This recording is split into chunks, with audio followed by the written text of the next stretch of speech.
Ma'am, dito kayo sa gilid, dito. Dito kayo, dito. Sagasaan kayo dyan. Ah.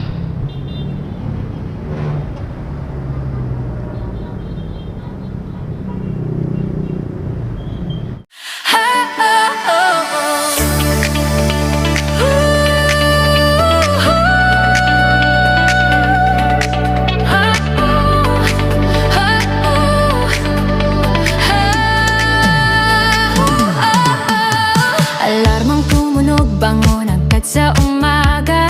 Usok ng kape, habol sa oras ng biyahe. Siksikan sa jeep, sa MRT o sa bus. Mukha'y pagod na, pero to ang dapat tus. Pero wag mag-alala, wag kang mag-isang mag-isa. Iangat ang tunog, sabay-sabay tayong i-play ang playlist, palakasin ang volume. Ibaba ang bintana, hayaan ang hangin, lumipad ang feeling. Kahit sa trapiko, sama-sama tayo, hatid hanggang destino. Biyahe lang, walang iwanan, sa sinag ng araw o sa ulan. Sumayaw sa gitna ng kalsada, sa mundo ni Oblak Steven, tayo'y magkakasama. Biyahe lang, walang iwanan, lahat tayo'y may sakay na pangarap. Iwan ang problema sa daan, sabay-sabay ang hakbang, walang iwanan. Nicole yung pasahero natin. Project 4 yung drop off, yung pick up dito sa may Contis Big Shop.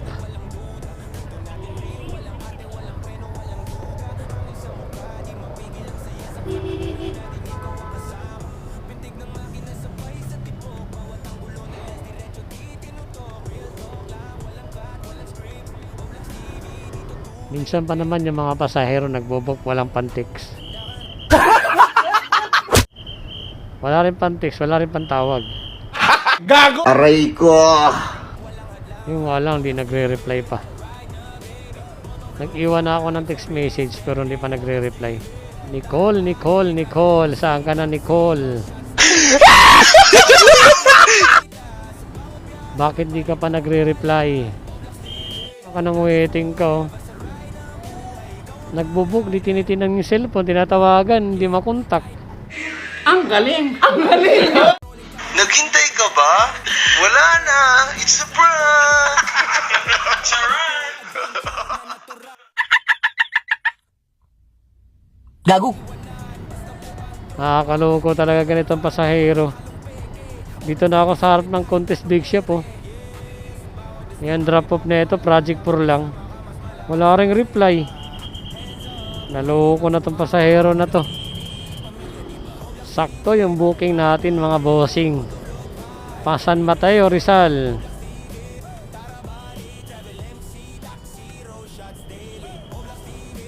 Sabihin natin dito tayo sa SM North. Ayun, tinis ko na siya ng mga bossing.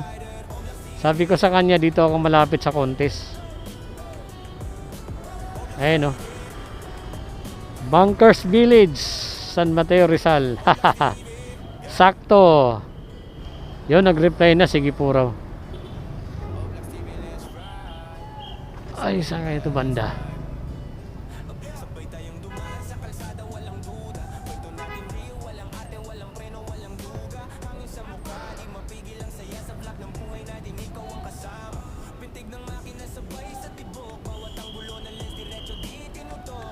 Saan masagutin? San Mateo to. Pangalan niyo, ma'am? Ayun. Tumatawag pa naman ako, ma'am. Ay, hindi. San Mateo, Rizal, mabangkas, no? Kala ko, ma'am, doon kayo, eh.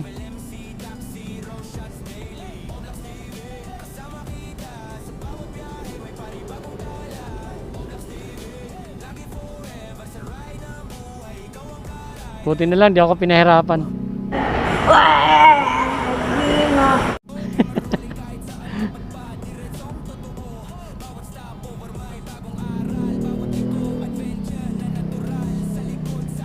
Sakto, pauwi na ako. Saan ba tayo? Oo, taga Malanday.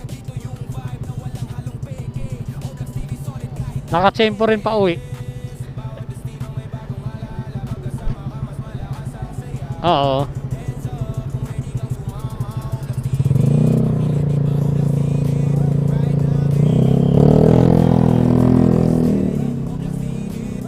Okay na po. Ay, di naka. Lang. Okay na.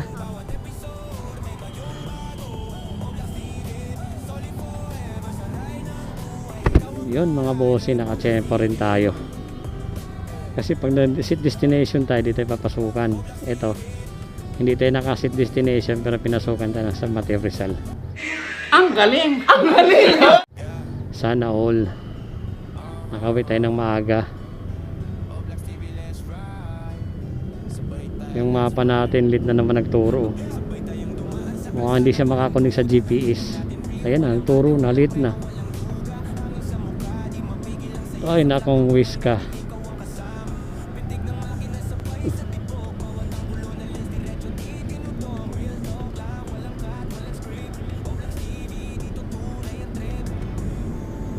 Tingnan mo naman yung mapa kung anong tinuturo.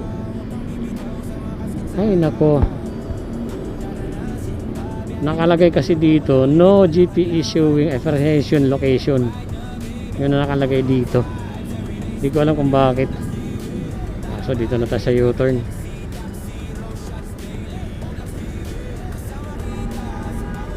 Saan pa siya nagturo? Late na. Ay, nako naman talaga. Pag sinuwerte ka nga naman talaga, pauwi. Diba mga bossing? Okay, tawid. Ang gustong tumawid. Yun. Wala nang tatawid. Ayan, sige. Naman yung mapa. May signal naman tayo. Nakakaloko talaga tong wish na to.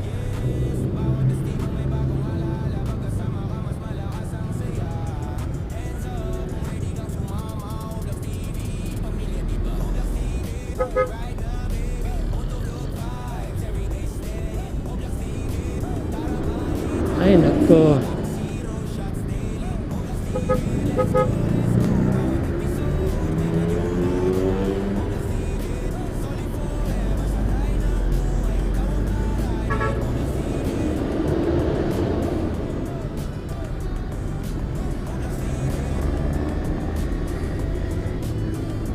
Ayan, let's go. Sana hindi na ganong traffic sa Commonwealth kasi kanina traffic. Maraming booking pumapasok kanina ng mga bossing. Hindi ko kinuha kasi Panobaliches. Sobrang traffic dun sa Novaliches mga bossing. Dito pa lang sa Uyo. Mula Mindanao Avenue papasok ng sa Uyo, sobrang traffic na. Ay nako. Dito lang naman yung matraffic. Kasi babaan dito sa may Pilcoa. Ayan. Dahil pasahero.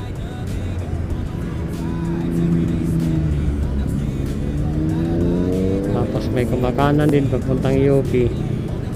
Kaya dito lang naman nagka-traffic yan. Pagkalagpas natin dito baka ang traffic doon sa may papasok ng Sandigan.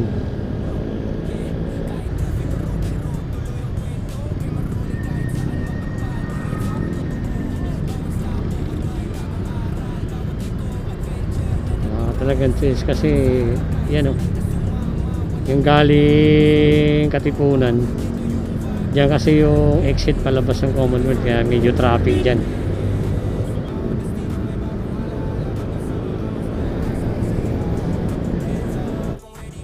Kamuting kotse.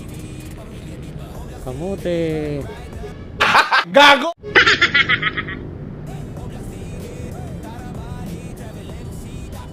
Lubak. Daming lubak na kalsada. Papaano? Nakapokus sila sa impeachment. Mga halimaw. Kumikidlat-kidlat na yung kalangitan mga bossing. Mukhang uulan to. Walang bituin, no?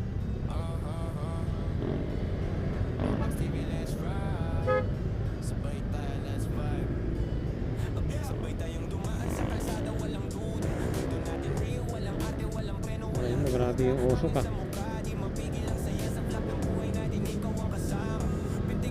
Grabe yung usok, oh. Usok ng bus, grabe yung buga. Aray ko.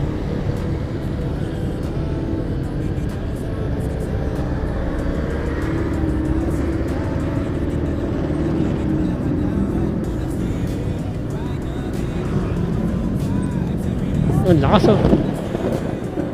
Ang lakas. Wait lang, ma'am, ha. Lagyan ko lang ng ano. Cellphone ko, lagyan ko lang ng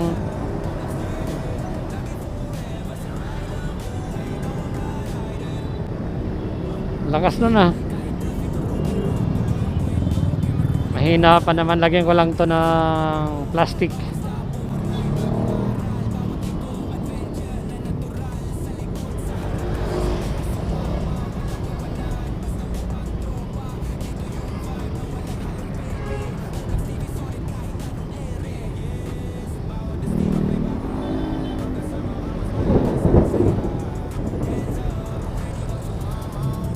Kaputi na tayo.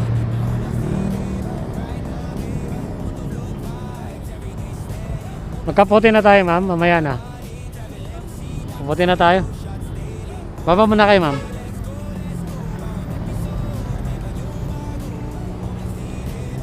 Ma'am, dito kayo sa gilid, dito. Dito kayo, dito. Sagasaan kayo dyan.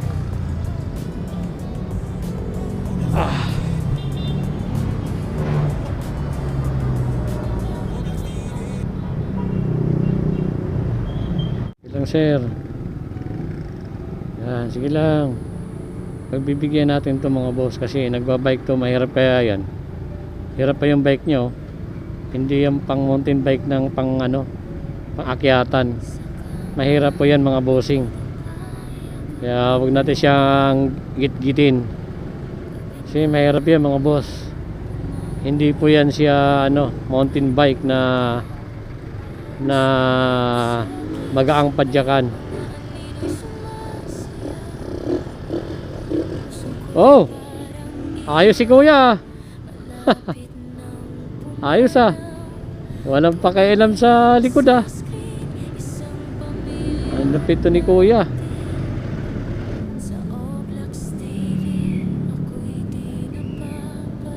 Walang pakialam. Mga walang pakialam.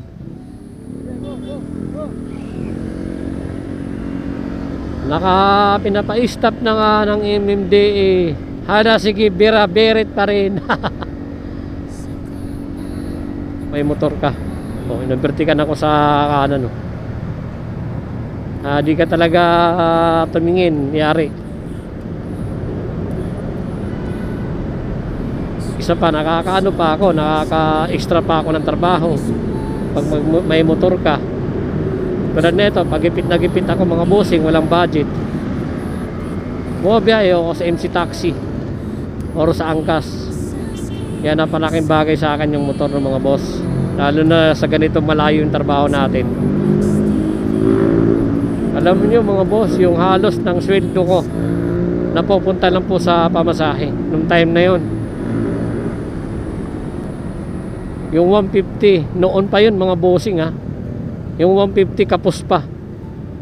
Minsan nga nilalakad ko na lang yung ano, yung kasi roving ako, nilalakad ko lang yung mga ibang outlet ko para makatipid. Ganun po ginagawa ko noon mga bossing, para makatipid lang ako sa pamasahe. Talagang ano, talagang nilalakad ko yan, yung kayang lakarin nilalakad ko. Mahirap nga lang talaga pag umuulan. Di talaga ako makapaglakad na malayo-layo kasi nga siyempre mababasa tayo. Pero pag tag-araw, kayang-kaya. Ganun po tinitiis ko. Hanggat sa nangangarap lang ako magkaroon ng motor noon. Nasabi ko sana magkaroon ako ng motor para kahit papaano naman makakatipid ako sa pamasahe. Yun lang talaga pinapangarap ko noon, mga bossing, no. Pero inuna ko muna yung lisensya ko bago ako kumuha ng motor para kahit papaano mas mabilis na. Kasi ang motor madali lang naman pag may pan-down ka, asa qualified ka kumuha ng motor, makakuha ka. Ganun lang po. Kaya inuna ko lisensya. Nung nagka-lisensya na ako, yun, nag-ipon na ako ng pan-down ng motor. Ganun po ginawa ko. Unang motor ko kasi, mga bossing, no, Fury na Kawasaki. Yun po yung una kong motor. Binenta ko yun kasi hindi siya pwedeng ipasok sa MC Taxi. Simple tayo, nangangarap din kahit papaano magkaroon ng motor na maganda-ganda. Kahit papaano naman, natupad naman yun. Itong sniper ko, mga bossing, ito yung binili ko, sniper 150. Bali, utang din po to, mga bossing, itong motor na to. Pero ang ginawa ko, kinausap ko yung kumpare ko. Shout out kay Parin Pakto Laren, Israel. Shout out sa'yo. Kumpare ko yung, mga bossing, no. Sinubukan ko siyang tawag na ito, bibilin niya ng cash, tapos babayar, sa kanya na lang ako magbabayad. Kasi nagpapautang din yun ng pera. Pero 10% lang naman sa kanya, mababa lang. Nag-uusap kami. Yun, pumayag naman siya. Tsaka sabi niya sa akin, sige, try ko nga. Try ko na ganyang negosyo, pautang ng motor, bibiliin ko ng kasas, papalugan niya. Yun, sa ano naman, nag-click naman yung ginawa niya.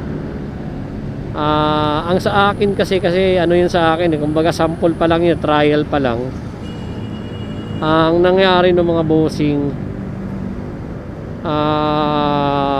sa pagkakatanda ko, kasi matagal na rin, pero ang alam ko talaga, yung instead na down ko na 2 months, ginawa niya, yun ang pinakahulog ko. Advance, kumbaga 2 months ako di maghuhulog. Ganun yata ang nangyari noon. Tapos yun, may mga sumunod na ganun nga, kumukuha ng motor, may down na sa kanya, may down. Kasi kailangan ka talaga mag-down. Tsaka ganda nun sa kanya, mga boss, sa akin na nakapangalan yung motor. Una usapan namin, sa kanya na pangalan yung motor, pero pag natapos ko na, saka lang itatransfer. Medyo naisip niya kasi medyo hassle na, kaya sabi niya, pre, may tiwala naman ako sa'yo, konsensya mo na yun kung niloko mo ako. Siyempre di naman tayo manloko, mga bossing, di ba? Tsaka pera kasi, malaking pera yun nung time na yun. Siyempre kahit sino naman nag-aalangan kahit magkumpare pa kayo. Tama ho, di ba, mga boss?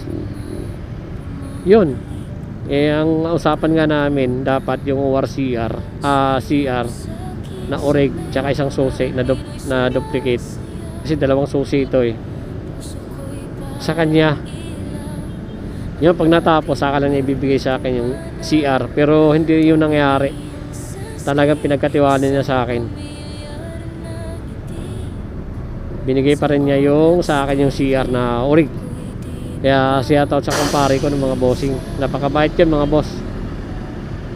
Although di naman tayo perfecto na paghulog monthly, kasi di mo masasabi. Pumapayag naman siyang pass. Kaya ang hulog ko ng mga bossing, para di mabigat, no, 1530 sa sweldo ko. Hinati yung 4,000 mahigit. 4,600 kasi yung hulog ko Kaya hinati niya. Ginawa niyang 2,300, 1530 sa sweldo ko. Kaya shoutout sa kumpare ko, napakabait yan. Mabuhay ka, Parin Pakto.